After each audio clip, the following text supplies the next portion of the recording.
Alam mo ba na alam ni Facebook ang ginagawa mo sa phone mo kahit offline ka? Take note pala guys, even bank account nyo, pag ino-open nyo yan offline, nakikita rin yan ni Facebook.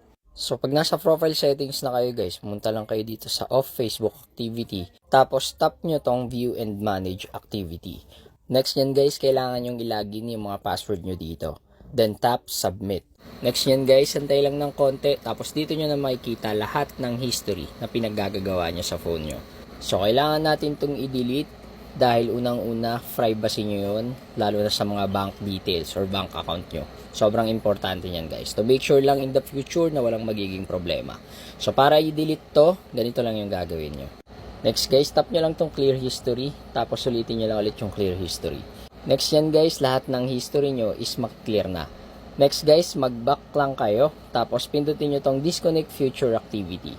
Tapos kailangan nakatoggle off to, then turn off. And good to go na yan. So kahit offline ka or kahit na anong ginagawa mo is hindi na masisave sa Facebook account mo.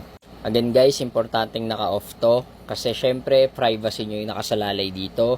At saka mas sure na in the future is walang magiging problema in terms lalo na dun sa mga bank details nyo. So comment down below kung may katanungan ka about this. Kung gusto nyo pa ng related topic na kagaya nito, please like and follow for more.